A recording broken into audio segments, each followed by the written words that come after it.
Bienvenue aux Archives départementales de l'Hérault. Nous vous proposons l'atelier en ligne Faire l'histoire de sa commune. 4 des tutoriels qui composent l'atelier, ainsi qu'une vidéo introductive contenant le programme, sont déjà en ligne sur notre site. Ils sont accessibles depuis la rubrique Formation et accompagnement. Ce nouveau module, le 5e de la série, est consacré à l'histoire patrimoniale.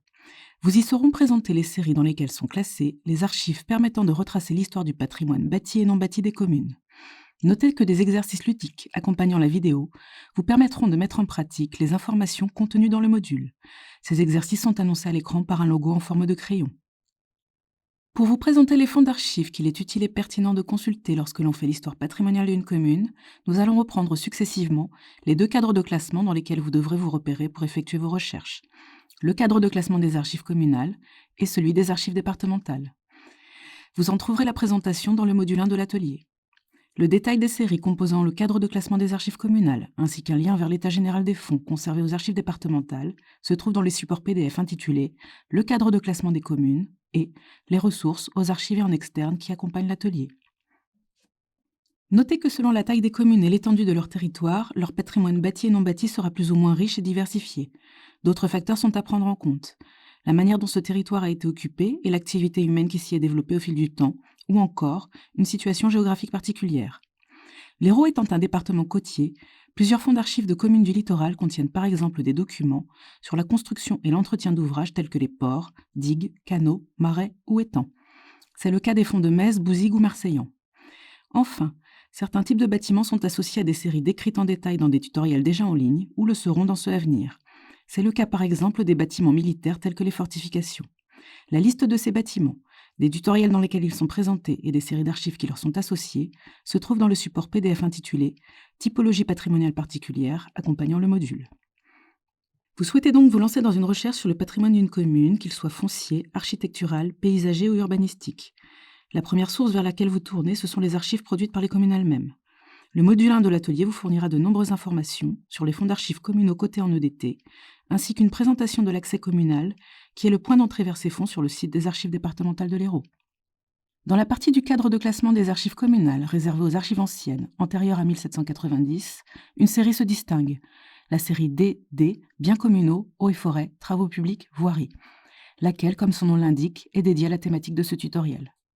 Le premier sujet d'importance que les archives classées en série DD vous permettront d'appréhender est la délimitation du territoire de la communauté et des biens et terres se situant dans ses limites. Garrigues, herbages, bois, étangs, plages par exemple. L'enjeu est de taille car des droits et revenus découlent de la possession ou de la jouissance de ces biens et terres. La série DD contient ainsi de nombreux documents de nature juridique établis entre une communauté et ses voisines, avec un particulier, un seigneur local ou le roi lui-même. Par exemple, acte de reconnaissance ou de contestation des limites territoriales établies, acte d'acquisition, de vente, de cession ou d'aliénation des biens et terres. Vous y trouverez parfois des inventaires et états des biens acquis ou vendus par la communauté, photographie du patrimoine communal à un instant T. La délimitation du territoire de la communauté est aussi génératrice de documents d'archives plus techniques, également conservés en série DD. Procès-verbaux de bornage, certificats d'arpentage, enquêtes, rapports sur les plantations de baudules, comme celui que vous voyez à l'écran. Notez que les procès-verbaux de délimitation des communes, les dossiers de modification des limites territoriales ou les inventaires du mobilier et des biens communaux produits après 1790 sont conservés dans la sous-série 3D du cadre de classement des archives communales, intitulée « Administration de la commune ». La gestion de ce patrimoine engendre également des charges. Il faut entretenir, construire ou reconstruire, réparer, améliorer. Dans les communautés dotées d'un consulat, ces responsabilités incombent au consul qui développe des compétences urbanistiques. L'aspect technique de cette activité est assez bien documenté dans les fonds communaux, avec notamment des dossiers de marché et de travaux assez semblables à ceux que nous connaissons aujourd'hui. Les travaux engagés sont souvent source de conflits, et vous aurez également accès en série DD à des pièces produites dans le cadre de litiges entre la communauté et un tiers, par exemple l'entrepreneur ou un administré impacté par les travaux. Les communautés doivent par ailleurs contribuer à l'entretien des routes, cours d'eau, ponts et ouvrages d'art présents sur leur territoire, comme le canal royal du Languedoc. La liste du patrimoine communal à la charge des consuls est longue. Elle comprend aussi bien des bâtiments et ouvrages publics, mairies ou maisons curiales, horloges, fontaines, lavoirs, puits, que des bâtiments cultuels ou certains de leurs éléments remarquables, églises, presbytères, cimetières, cloches, cloîtres, prieurés, ou encore des bâtiments à usage commercial tels que le four banal, le pressoir, la boucherie, le moulin, et plus rare, la glacière et la tuilerie. Sans oublier le mobilier urbain, abreuvoirs publics, lanternes, pompes à eau, bacs, barques de passage, pavage des rues. Gérer ces bâtiments et biens signifie également veiller à leur bon usage et à la salubrité publique, comme le montre cette interdiction de pêcher dans l'abreuvoir public de Candiargues. Les consuls peuvent également faire fructifier le patrimoine communautaire en accordant un droit d'usage ou d'exploitation à un tiers. Le bien est alors baillé ou mis en ferme. La série DD peut ainsi contenir des baux et contrats d'afferme. Si les archives anciennes dédiées au patrimoine communal sont rassemblées dans une seule série, celles produites entre 1790 et 1982 dites modernes sont dispersées dans plusieurs séries, chacune axée sur un type de patrimoine. La série M est consacrée aux bâtiments communaux, la série N aux biens communaux, terre, bois, eau, et la série O à la voirie, aux réseaux et moyens de transport. Notez qu'une série T urbanisme a été créée ultérieurement afin de regrouper les documents d'urbanisme, compétences que les communes ont fortement développées après la Seconde Guerre mondiale. Vous y trouverez les permis de construire, schémas, plans d'aménagement, dossiers de construction d'équipements ou de lotissements à partir de la seconde moitié du XXe siècle. La plupart des fonds communaux déposés aux archives départementales ne comprennent pas de série T. Ces documents relativement récents sont en effet le plus souvent conservés dans les communes. Le XIXe siècle est le siècle de l'urbanisation et de l'industrialisation, du développement de l'hygiène et de la salubrité publique, générateur de nouveaux besoins et de nouvelles problématiques en matière de gestion du patrimoine communal. La plupart des communes de France sont engagées dans des projets d'envergure, tels que la construction d'écoles et de nouvelles mairies, la réparation des églises, l'agrandissement ou la translation des cimetières. Les différentes sous-séries de la série M répartissent les archives selon le type de bâtiment communal. Édifices publics en sous-série 1M, soit les mairies bien sûr, mais aussi les halles, lavoirs et bains publics, monuments aux morts ou encore le foyer de campagne. Les édifices du culte et cimetières sont classés en sous-série 2M. Ceux à usage de services d'assistance et de prévoyance, tels que les caisses d'épargne longtemps gérées par les communes, sont documentés en sous-série 3M. Et ceux à usage d'établissements d'enseignement de sciences et d'art, dont les écoles, bibliothèques et musées, en sous-série 4M. La sous-série 5M, dédiée aux édifices divers, peut aussi bien concerner une cabine téléphonique qu'une bergerie. Les typologies documentaires regroupées en série M diffèrent peu de celles consultables en série DD, délibérations communales, dossiers de travaux et de marché, rapports d'experts. On notera tout de même que les plans d'architectes sont particulièrement présents dans les fonds d'archives à partir du XIXe siècle. Comme la série M, la série N est constituée de sous-séries dédiées à un type de bien. La sous-série 1N pour les biens communaux, 2N pour les bois, 3N pour les eaux, 4N pour les propriétés et droits divers. Vous mobiliserez par exemple la sous-série 3N si vous vous intéressez aux fontaines, aqueducs, puits ou stations de pompage. Enfin, une sous-série 5N est consacrée aux biens nationaux. Vous y trouverez essentiellement des documents sur la vente de biens d'émigrés nobles à la Révolution. Parmi les typologies documentaires présentes en série N, celles liées à l'entretien des biens communaux sont notables. État de terre défrichée, arpentage des bois, rapport sur les fontaines publiques et la qualité de l'eau. Et comme pour la période antérieure à 1790, vous trouverez des documents sur la gestion des droits liés à l'usage de ces biens, droit de dépaissance, c'est-à-dire de faire paître les bêtes, droit de glanage dans les bois, pour en citer quelques-uns. La série O regroupe les pièces relatives à la construction et à l'entretien de chemins ou voies de navigation, aux ouvrages d'art, au premier rang desquels les ponts. C'est dans cette série que vous pourrez consulter les tableaux de recensement et de classement des chemins ruraux, vicinaux et communaux. Le XIXe siècle étant également celui de l'extension et de la diversification des réseaux et voies de communication, les différentes sous-séries de la série O vous permettront d'appréhender les grands travaux visant leur développement à partir de la seconde moitié du XIXe siècle. La sous-série 1O, consacrée aux travaux publics et à la voirie, inclut les projets urbains tels que l'assainissement, le tout à l'égout, les stations d'épuration, l'éclairage public. La sous-série 2O regroupe les archives sur les moyens de transport et travaux divers, comme l'électrification, le réseau téléphonique, le chemin de fer, les carrières et les mines. La sous-série 3O est dédiée à la navigation et au régime des eaux. Les projets d'envergure que nous avons cités sont souvent synonymes d'expropriation et donc de litige. Vous trouverez fréquemment en série O des enquêtes publiques, avis d'expropriation ou lettres de protestation. Outre les séries dédiées au patrimoine des communes, deux autres séries du cadre de classement des archives communales peuvent également retenir votre attention. Nous avons vu précédemment que la propriété et l'usage de ce patrimoine comportaient des enjeux importants, notamment financiers, de par les charges et revenus engendrés. De ce fait, il suscite de nombreux litiges et procès impliquant les communautés. L'une des principales sources de conflit étant le droit de dépaissance déjà évoqué. De même, les impôts réclamés par le roi afin de financer l'entretien des routes et cours d'eau, par exemple, ont généré de nombreuses requêtes et protestations. Et la délimitation du territoire des communautés est elle-même source de divergences. C'est particulièrement vrai avant la Révolution. Pour cette période, vous aurez donc avantage à explorer la série FF, Justice, Procédure, Police, qui complète souvent étroitement la série DD. Vous y trouverez des pièces de procédure relatives à des usurpations de terrain ou aux litiges avec les entrepreneurs en charge des travaux. Après la Révolution, les juridictions les plus locales disparaissent au profit d'une administration judiciaire plus centralisée. De ce fait, les fonds d'archives communaux postérieurs à 1790 sont bien moins riches. Vous aurez éventuellement accès à quelques pièces de procédure liées à la gestion d'un bâtiment ou d'un bien communal, en sous-série 4D contentieux. Quant à la série I, police, hygiène publique, justice, elle contient peu d'archives judiciaires. Elles permettent en revanche de documenter la gestion du patrimoine sous un autre angle, celui du contrôle de l'hygiène et de la salubrité publique. Vous trouverez dans cette série des archives sur la police du balayage des rues et des caniveaux, celle du lavoir public, des rapports sur les établissements dangereux ou réglementés, tels que les discothèques, abattoirs ou dépôts d'explosifs. Il serait également utile de consulter la plupart des séries dites référentielles du cadre de classement des archives communales. Ce sont celles à mobiliser, quelle que soit votre thématique de recherche. L'histoire patrimoniale des communes est particulièrement bien documentée au travers de ces séries. La série AA, Actes constitutifs et politiques de la commune, correspondance générale, est très complémentaire de la série DD, présentée il y a quelques instants. Les séries BB, Administration communale, et D, Administration générale de la commune, contiennent respectivement les délibérations consulaires et communales. Vous y trouverez par exemple les décisions votées en faveur de travaux sur les bâtiments ou biens communaux. Citons enfin les séries CC, Finances, Impôts et comptabilité pour les archives anciennes, et G, Contribution, Administration financière, et L, Finances de la commune pour les archives modernes. Rappelons que l'aspect financier est fondamental dans la gestion du patrimoine de la commune.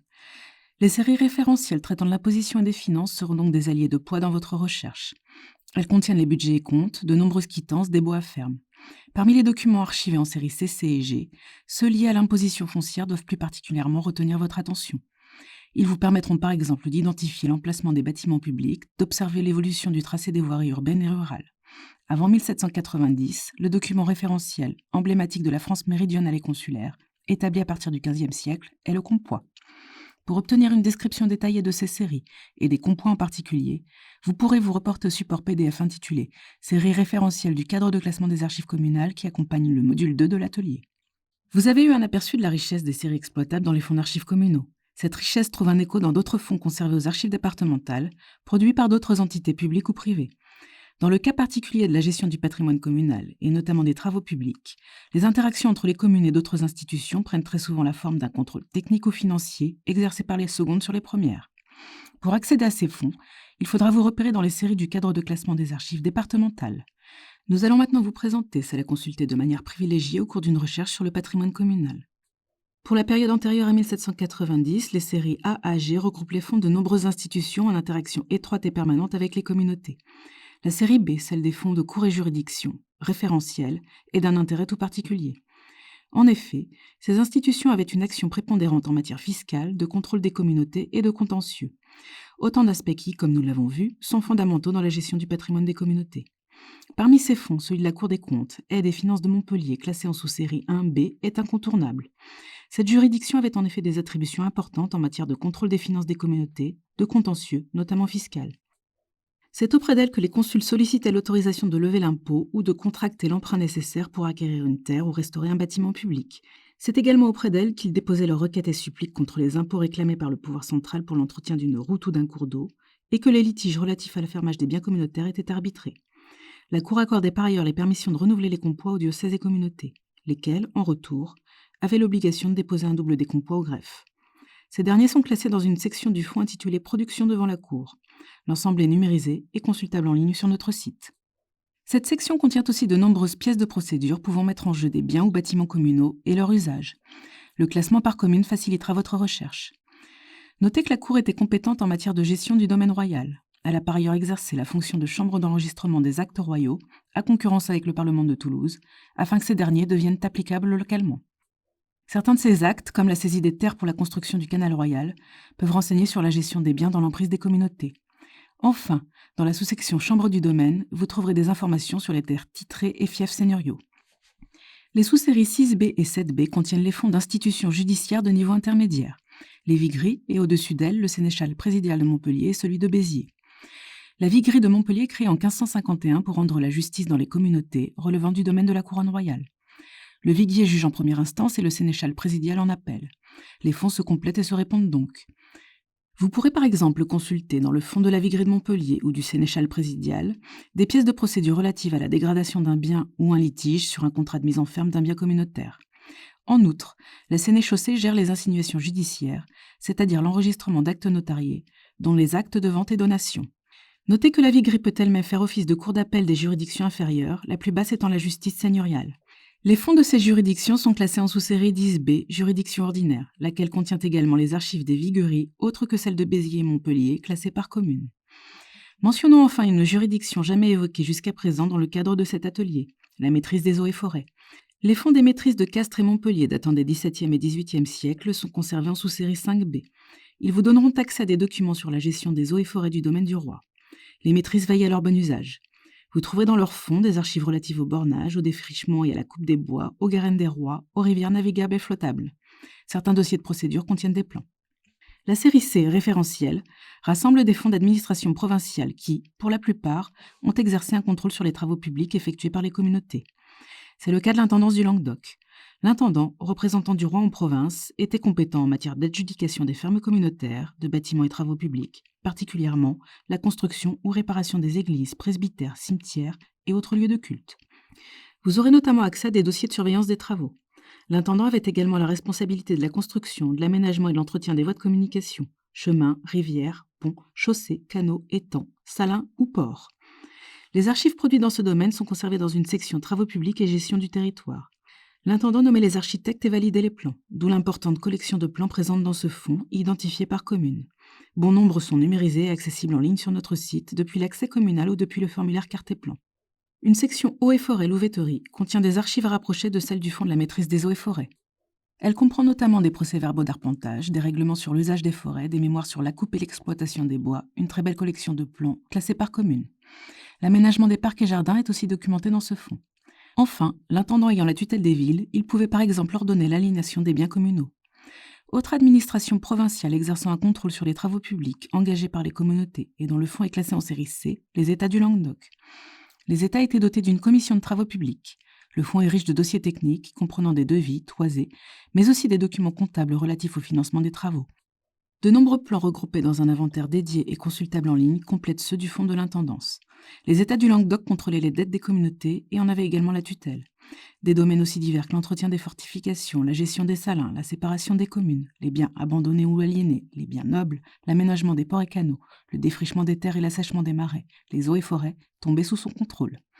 Enfin, toujours en série C, le Bureau des finances et généralités de Montpellier vous permettra d'approfondir une recherche sur la voirie. Le trésorier général à la tête du bureau était compétent en matière d'autorisation et de contentieux de voirie. Le fonds comprend d'intéressants plans de quartiers et de rues de la ville de Montpellier comme celui que vous voyez à l'écran. On y trouve aussi des actes d'inféodation des remparts, chemins, moulins. À partir du XVIIIe siècle, avec la création de l'insinuation fiscale, le Bureau des finances et généralités récupère le contrôle de l'insinuation et des actes sous seing privé et notariés, dont les actes de vente judiciaire par adjudication volontaire et les testaments. Les archives sont classées par bureau d'enregistrement dans une sous-série 2C. Grâce à cette sous-série, vous pourrez retracer les dons et legs en faveur des communautés. Pour la période révolutionnaire, le cadre de classement des archives départementales ne contient qu'une série, la série L, Administration et tribunaux de la période révolutionnaire. Dans les fonds des directoires, des administrations de district et des municipalités de canton, vous pourrez exploiter une abondante correspondance entre l'administration révolutionnaire qui se met en place et les communes. Ces échanges prennent la forme de décrets, d'arrêtés, d'affiches, de pétitions, de courriers divers, touchant tous les domaines d'intervention, dont les travaux publics. Pour les municipalités de canton, les archives sont classées par commune. Vous trouverez aussi, parmi les séries d'archives modernes des années 1800 à 1940, une sous-série 1Q, Domaines nationaux, période révolutionnaire, dans laquelle vous pourrez notamment identifier les acquéreurs de biens nationaux, issus des saisies révolutionnaires de biens confisqués au clergé et aux ennemis de la Révolution. Les inventaires et estimations des biens confisqués sont parfois accompagnés de plans. Y sont également conservés des registres de vente et des états de biens vendus, des adjudications de baux, la comptabilité des ventes. L'acquisition des biens nationaux par les communes contenant les soumissions de ces dernières vous intéressera au premier chef. Notez que pour la période post-révolutionnaire, la sous-série 2Q, domaine de l'État, succède à la sous-série 1Q. Pour la période entre 1800 et 1940, plusieurs séries du cadre de classement des archives départementales doivent tout particulièrement retenir votre attention. L'une d'elles, la série S, est dédiée aux travaux publics et aux transports. Les archives classées dans cette série sont principalement issues de deux administrations, la préfecture et les ponts et chaussées. 8 sous-séries la composent. La sous-série 1S est consacrée aux ponts et chaussées. Au travers de ces échanges avec d'autres administrations, vous découvrirez de nombreux documents relatifs aux travaux effectués par les communes, dont les rapports d'ingénieurs. Les 7 autres sous-séries répartissent les archives par typologie d'ouvrage. Ainsi, l'essentiel des archives classées en sous-série 2S est constitué de dossiers de construction, d'entretien et de réparation des routes, ponts et autres ouvrages d'art qui les traversent. On y trouve plus particulièrement les dossiers d'acquisition de terrain, les autorisations de voirie, les dossiers et plans d'alignement. Certains plans sont classés par commune, de même que les archives sur les chemins vicinaux ordinaires. Quant à la sous-série 4S, dédiée à la mer, au port et au transport maritime, elle contient de nombreux documents techniques produits par des ingénieurs sur les ports d'Agde et Sète, ainsi que des plans d'aménagement d'autres ports du littoral héroltais comme Metz, Marseillan, Bouzigues, Vindres, Villas, Carnon ou Palavas. Le développement du rail a été projeté très tôt dans le département de l'Hérault, avec la ligne Montpellier à Sète, entreprise en 1837 et mise en service en 1839. C'est en sous-série 5S que vous pourrez vous documenter sur la construction du chemin de fer et consulter des dossiers d'enquête préalable, des études de faisabilité technique et économique des lignes, des pétitions contre le tracé d'une voie et des dossiers de contentieux, d'aménagement des gares, notamment à Montpellier. Vous y trouverez également quelques archives sur le développement du tramway. Une autre série à privilégier dans une recherche sur le patrimoine des communes est la série P, Finance, Cadastre, Poste. La sous-série 3P, Cadastre et remembrement, vient compléter les archives relatives au cadastre et à l'imposition foncière dans les fonds communaux. Une deuxième collection de plans cadastraux est en effet conservée par le Centre départemental des impôts fonciers. C'est cette collection que vous pourrez consulter en ligne sur notre site depuis le formulaire dédié au cadastre ou depuis l'accès communal. Le cadastre a été créé par la loi du 15 septembre 1807 afin d'évaluer le produit imposable de chaque parcelle imputable à son propriétaire. Vous vous reporterez utilement à l'introduction de l'inventaire de la sous-série 3P pour mieux appréhender les archives cadastrales. Ces dernières permettent l'analyse de l'évolution de la propriété foncière communale, notamment sa répartition, la nature des cultures, les moulins, les maisons. Vous trouverez également dans la rubrique Opérations cadastrales, dossiers communaux, des documents relatifs à la délimitation des communes. En série Q, domaine, enregistrement, hypothèque, outre les sous-séries déjà évoquées pour la période révolutionnaire, citons la sous-série 3Q relative à l'enregistrement, qui contient des registres dans lesquels sont consignés les actes notariés par exemple, enregistrement des baux à ferme, testament ou donation. Et les sous-séries 45Q à 48Q relatives à la conservation des hypothèques sur les biens immobiliers. On y trouve les actes de vente et d'achat de biens communaux. Les tables alphabétiques et registres de formalités hypothécaires ont été numérisés et sont accessibles en ligne depuis le formulaire hypothèque. Les séries M, Administration générale et économie, et O, Administration et comptabilité communale, référentiel, regorgent d'archives sur le patrimoine des communes issues du fonds de la préfecture. En sous-série 1M, Administration générale, des rapports, croquis et plans d'ensemble, présents dans les archives du cabinet du préfet, vous permettront d'appréhender le redécoupage des circonscriptions territoriales. Les dossiers sont classés par ordre alphabétique des communes. Ceux qui s'intéressent aux établissements thermaux tels que Ballaruc-les-Bains, Lamalou-les-Bains ou Avesnes se tourneront vers la sous-série 5M, Santé publique et hygiène. Et la sous-série 7M, Agriculture, eau et forêt, contient des archives sur la gestion des forêts domaniales, communales et privées. Dans la série O, la sous-série 1O, Généralité et affaires intercommunales, regroupe des archives concernant la tutelle administrative des communes. Une section y est dédiée aux biens communaux. Elle comprend des actes de vente, d'acquisition ou d'aliénation, des états statistiques de ces biens ou des règlements relatifs à leur usurpation, des rôles de taxes dus par les détenteurs de terres défrichées. Une autre section est dédiée aux bâtiments communaux. Les dossiers ont été produits dans le cadre du suivi exercé par la Commission consultative des bâtiments civils au sein de la préfecture sur tous les projets de travaux, d'aménagement ou de réfection des bâtiments civils. Là encore, vous aurez accès à des tableaux de recensement et des états statistiques, mais également aux délibérations et procès-verbaux de séance de la commission, à des enquêtes plus ciblées, par exemple sur les concessions de cimetières ou aux dossiers de demande de subventions faites par les communes dans le cadre de leurs travaux. Une rubrique travaux publics rassemble des réglementations, des pièces relatives au financement des travaux par les communes ou à de grands projets d'urbanisation comme l'électrification entre 1920 et 1938 ou l'adduction d'eau dans la première moitié du XXe siècle. Enfin, vous trouverez dans les dossiers classés par commune des pièces de contentieux avec les habitants. Il est essentiel de dépouiller la sous-série 2O, dossier d'administration communale, qui contient de très nombreux dossiers de construction et d'entretien d'équipements communaux et des archives sur le bornage du territoire, ainsi que les acquisitions ou alignations de biens communaux. Ces dossiers, classés par commune, sont pourvus de pièces techniques et de nombreux plans qui, pour beaucoup, sont consultables en ligne. Si votre recherche porte sur une voie de communication, il sera impératif de consulter la sous-série 3O, voirie vicinale, qui contient les archives de la préfecture et du service vicinal départemental jusqu'en 1950. Y sont conservés de nombreux documents graphiques couvrant essentiellement le XIXe siècle, plans d'alignement de rues ou croquis et dessins d'ouvrages d'art. Des tableaux de classement et de déclassement des chemins y sont également présents et pourront pallier les éventuelles lacunes des fonds communaux, tout comme les dossiers de marché de travaux. Enfin, en sous-série 4O, dons et legs, vous aurez accès aux archives produites par le Bureau des affaires communales de la préfecture dans le cadre de la tutelle administrative que cette dernière exerce sur les communes. La tutelle implique le contrôle a priori par la préfecture de certains actes, dont l'acceptation des dons et legs par la commune. On peut ainsi, grâce à ces dossiers, retrouver l'origine de certains biens donnés ou légués à la commune, à la paroisse, aux établissements hospitaliers et de bienfaisance. Les dons et legs sont classés pour partie par commune. Le fonds de la préfecture est à compléter avec ceux des 3 sous-préfectures de Béziers, Lodève et Saint-Pons-de-Thomières, classés en série Z. Les dossiers d'affaires communales y sont d'une grande richesse. Notez que pour les communes de taille importante et concentrant des administrations du ressort départemental comme les sous-préfectures, vous pourriez être amené à faire une recherche sur un bâtiment public dont le propriétaire est le département. En effet, dès 1811, l'État a concédé gratuitement aux départements, arrondissements et communes la pleine propriété des bâtiments nationaux consacrés aux services administratifs et judiciaires de leur ressort, à charge pour eux de les entretenir. C'est en sous-série 4N, Mobilier départemental, Service départemental d'architecture, que vous trouverez des pièces relatives aux bâtiments départementaux, principalement les casernes de gendarmerie, prisons, préfectures et sous-préfectures, palais de justice, grandes écoles et écoles normales, sans oublier le bâtiment des archives départementales. La sous-série contient des dossiers de travaux, de procédures d'expropriation, des plans accessibles en ligne, des inventaires du mobilier départemental, par exemple scolaire, de la réglementation relative à la construction des bâtiments, en particulier prisons et casernes. Pour la période postérieure à 1940, les instruments de recherche des administrations permettent de poursuivre l'étude d'entreprise. Les archives sont cotées en continu selon leur ordre de versement dans la série W. Pour ces archives, le plus simple est d'utiliser le moteur de recherche mis à votre disposition sur le site des archives départementales. Si vous souhaitez faire une recherche dans l'arborescence de l'État général des fonds, sachez que les fonds de l'administration centrale présente sur le territoire éoltais et ceux de l'administration départementale sont classés par grand domaine d'intervention. Au niveau de l'administration centrale, soit les services déconcentrés de l'État, établissements publics et organismes chargés de missions de service public, vous pourrez cibler en priorité la section équipement. Vous pourrez y poursuivre votre exploration du fonds des ponts et chaussées, notamment pour tout ce qui a trait au réseau routier ou hydraulique, au transport et à l'urbanisme.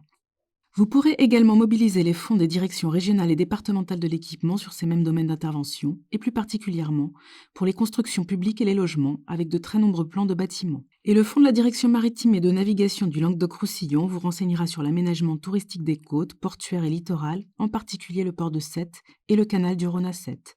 Outre une belle collection de plans, le fonds se distingue par la photothèque du service communication. Ce fonds sera utilement complété par celui de la mission interministérielle d'aménagement du littoral du Languedoc-Roussillon, créée en 1963. Il contient des schémas directeurs d'aménagement, des dossiers de grands travaux, et là aussi, une belle collection de photographies. Autre section à cibler, la section agriculture et forêt. Intéressez-vous au fonds de la direction départementale de l'agriculture et de la forêt. Ce service déconcentré du ministère de l'Agriculture participe à l'aménagement rural, hydraulique, forestier ou foncier et au développement local avec notamment un soutien technique et financier aux collectivités locales. Il a également une fonction juridictionnelle en matière de réglementation forestière. Vous pourrez y consulter de nombreux rapports et enquêtes.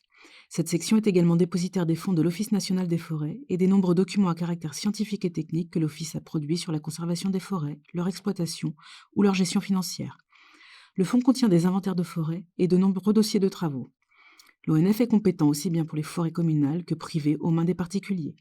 Dans la sous-section Domaine de l'État, des collectivités et des particuliers gestion foncière, les dossiers de gestion foncière des forêts domaniales et communales sont classés par commune.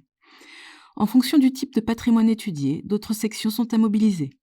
À titre d'exemple, dans la section Culture, vous pourrez utilement vous reporter au fonds de la conservation régionale des bâtiments de France, côté 920W. De même, les zones côtières de l'Hérault ayant subi des destructions importantes lors de la Seconde Guerre mondiale, le fonds du service des dommages de guerre du ministère de la Reconstruction, côté 36W, et classé dans la sous-section Reconstruction, sera utile à ceux qui travaillent sur cette période. La sous-section Finance Cadastre contient les plans et matrices du cadastre rénové à partir de 1930 et jusqu'en 1993. C'est également dans cette rubrique que vous retrouverez les actes notariés transcrits par le Bureau de l'enregistrement de la Direction générale des impôts. La gestion des biens déclarés vacants est classée chronologiquement. Enfin, il est toujours utile de consulter les fonds classés dans la section intérieure lorsque l'on se penche sur l'histoire d'une commune. La sous-section Relations de l'État avec les collectivités locales vous donnera accès à des archives du fonds de la préfecture traitant de sujets très divers, comme la gestion du domaine public mobilier et immobilier de l'État, qui contient notamment des inventaires. Les biens situés dans les communes sont classés par ordre alphabétique des communes. La plupart des rubriques qui composent cette sous-section contiennent des informations sur divers types de bâtiments et biens. Par exemple, la rubrique Culture, Jeunesse, Sport et Loisirs regroupe des archives sur l'aménagement d'équipements culturels tels que les bibliothèques, musées, théâtres, équipements sportifs, monuments historiques. Celle dédiée à l'urbanisme contient tous les documents relatifs à l'aménagement de l'espace urbain, dont les plans d'urbanisme, classés par commune. La rubrique Administration des collectivités territoriales est une mine d'informations. On y retrouve toutes les typologies documentaires évoquées précédemment. Recensement d'équipements dans les communes, dossiers de contentieux, actes modificatifs des limites territoriales, relevés de propriété, baux, actes de vente ou d'acquisition, concession de cimetières, dons et legs, contrôle des opérations immobilières des collectivités. Y sont également conservés les archives des syndicats en charge de la gestion des équipements tels que les ports. Le tout est classé par commune. La rubrique contient aussi des archives sur la construction de bâtiments relevant de la compétence des départements, tels que les casernes de gendarmerie. Et vous aurez accès à des agréments de techniciens, d'architectes, d'ingénieurs et de géomètres. Dans la partie du cadre de classement réservée à l'administration départementale et aux organismes associés, les archives du pôle aménagement territorial et environnement vous donnent accès à de nombreuses études et aux projets d'aménagement urbain et ruraux des collectivités de l'Hérault, ainsi qu'à des projets de développement de transport et réseaux routiers ou hydrauliques, entre autres. La section bâtiments publics et patrimoine départemental rassemble les archives relatives à la construction, l'entretien ou la réparation de bâtiments et biens du domaine départemental, tels que les casernes de gendarmerie, les maternités, les écoles, les bibliothèques ou les préfectures. Notez que de nombreux organismes associés au Conseil général puis départemental sont positionnés sur les questions d'aménagement du territoire et leurs fonds gagneront à être explorés. Le cadre de classement des archives départementales réserve une place à des fonds d'archives publics qui ne sont pas circonscrits à une période chronologique. Parmi ces fonds d'archives publiques couvrant toute période, les fonds de notaire classés en sous-série 2E par commune et par étude permettent de retracer l'évolution des biens publics ou privés situés sur le territoire de la commune depuis le XIVe siècle. La sous-série 2E est référentielle. Vous trouverez de plus amples informations dans le support PDF intitulé « Les séries référentielles du cadre de classement des archives départementales » associé au module 2 de l'atelier en ligne. Les institutions publiques ne sont pas les seules à avoir produit des archives utiles à vos recherches. Les fonds d'archives privés sont riches de pièces documentant l'histoire des communes. Ils sont répartis en 3 séries. E. Féodalité, commune, bourgeoisie, famille. F. Fonds divers se rattachant aux archives civiles. Et J. Archives d'origine privée. On notera plus particulièrement la présence de plusieurs fonds d'architectes en série J, et notamment en sous-série 1J, documents isolés petits fonds d'origine privée. Cette dernière contient une section dédiée aux fonds d'architectes, regroupant une 50aine de fonds privés d'architectes ou d'ingénieurs, mais aussi des documents relatifs à un bâtiment ou à un ouvrage d'art. Par exemple, le Palais de justice de Montpellier, l'Aqueduc des Arceaux ou le Collège des Écossais. N'hésitez pas à consulter les autres sections de la sous-série 1J. Toutes contiennent des archives susceptibles de renseigner l'histoire patrimoniale des communes. Jetez par exemple un œil au croquis et dessin d'églises romanes réalisé par l'archiviste départemental Maurice Oudot de Dainville au début du XXe siècle. En série E, la sous-série 1E, archives de famille, doit être privilégiée par ceux dont la recherche porte sur la période antérieure à 1790.